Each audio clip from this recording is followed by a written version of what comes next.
मी जेव्हा 10वीला होतो त्यावेळेस मला गणिताची खूप भीती वाटायची. गणित आणि भूमिती हे दोघं विषय माझ्यासाठी एक नाईटमेअर होते.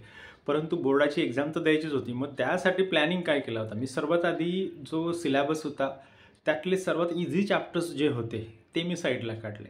तर त्या इझी चॅप्टर्सपैकी सर्वात इझी आणखी काय काय टॉपिक्स आहेत ते मी साईडला काढले. आणि जे सर्वात इझी टॉपिक्स होते ते अगदी रट्टा मारून का होईना किंवा समजून का होईना मी ते तयार केले. त्यावेळेस काही मोबाईल फोन वगैरे काहीच नव्हतं. तर तुम्ही पण आता जर मॅथमॅटिक्सची भीती वाटत असेल तर तुमच्या सिलॅबसपैकी कोणते चॅप्टर खूप इझी आहेत तुमच्यासाठी ते तुम्ही साईडला करा आणि ते 100% व्यवस्थित करा. अजूनही वेळ आहे, काही प्रॉब्लेम नाही. ते 100% व्यवस्थित केल्यानंतर तुम्हाला कळेल की बाबा हे चॅप्टर खूप इझी आणि हे चॅप्टर इतक्या मार्कांसाठी बोर्ड एक्झाममध्ये विचारलं जाणार आहे. तर तू खूप थरोली केल्यानंतर तुम्हाला एक कॉन्फिडन्स येईल की या चॅप्टरचे एवढे मार्क्स आपल्या खिशात आत्ताच आलेत. आणि त्याच्यानंतर जे बाकीचे चॅप्टर्स आहेत त्यामध्ये पण त्यातल्या त्यात बेटर कोणतं आहे ते तुम्ही सुरुवातीला करा. आणि ते पण तुम्ही एक तर यूट्यूबवरनं व्हिडिओ बघा, तुमच्या मित्राला विचारा, तुमच्या आईवडिलांची मदत घ्या, तुमच्या टीचर्सना विचारा. तुम्ही ते तयारी करावीच लागणार आहे, ते सुटणार नाही. कारण मॅथमॅटिक्सला घाबरून तुम्ही जर का इंजिनिअरिंग करण्याचा विचार करत असाल तर ते होत नाही. त्यामुळे जे इझी चॅप्टर्स आहेत ते तुम्ही अगदी थरोली करा.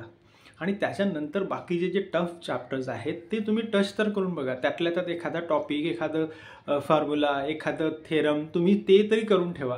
जेणेकरून ते जर विचारलं समजा एक्झाममध्ये लकीली तर तुम्हाला ते लिहिता येईल. आणि लक्षात घ्या, तुम्ही जर का युनिट टेस्टमध्ये समजा तुम्हाला 10 किंवा 20 मार्क्स मिळालेले असतील ऑन ॲन ॲव्हरेज, जे की खूप इझिली मिळतात कारण खूप कमी सिलेबस असतो त्यावेळेस, तर ते आणि येणाऱ्या 70पैकी जे मार्क्स तुम्हाला मिळतील ते दोघं मिळून तुमची पासिंग निघणार आहे. त्यामुळे माझी तुम्हाला पर्सनल रिक्वेस्ट अशी आहे की मॅथमॅटिक्सच्या बाबतीत माझा जो अनुभव आहे त्यानुसार जर का तुम्हाला खूप भीती वाटत असेल मॅथमॅटिक्सची तर सर्वात जे इझी चॅप्टर्स आहेत ते तुम्ही करून ठेवा.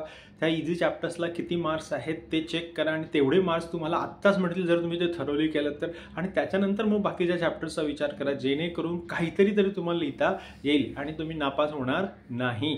लक्षात घ्या, एकदा केटी लागल्यानंतर ते पुन्हा क्लिअर करणं कठीण जातं. त्यामुळे आत्ता फ्लो आहे, अजूनही वेळ आहे. 25 तारखेला पेपर आहे. त्यामुळे तुम्ही आत्ताच प्रयत्न करू शकता. ज्या गोष्टी तुम्हाला येतात त्या इतरांना शिकवा. इतरांकडनं तुम्हाला ज्या गोष्टी येत नाहीत त्या शिकून घ्या. फोनचा वापर करा, व्हिडिओ कॉन्फरन्सिंग करा, तुम्ही गुगल मीट तयार करा. आपला जो जवळचा मित्र आहे त्याला जो टॉपिक येतो त्याला तो तुम्हाला शिकवायला सांगा. कारण पिअर लर्निंग ही खूप लवकर होते. त्यामुळे तुम्ही कोणत्याही भीतीने त्या गोष्टीकडे दुर्लक्ष करू नका. कारण तुम्ही जेवढं दुर्लक्ष कराल मॅथमॅटिक्सकडे तेवढे तुम्ही फसाल. कारण engineering is equal to mathematics and physics ही एक डेफिनेशन आहे इंजिनिअरिंगची. आणि तुम्ही जर ते केलं तर तुम्ही नक्कीच पास व्हाल. तुम्ही आत्ताच धीर सोडायचा नाही. आणि जे लोकांना इझी जाते मॅथ्स त्यांनी प्लीज ज्यांना येत नाही त्यांना शिकवा. जेणेकरून तुमची पण खूप प्रॅक्टिस होईल आणि तुमचे आउट ऑफ मार्क्स तर निघतीलच, परंतु ज्याला येत नाही आहे ती गोष्ट तो पण तुमचे उपकार कधीच विसरणार नाही. त्यामुळे ज्यांना येतं आहे मॅथमॅटिक्स त्यांनी आपल्या मित्रांना मदत करा.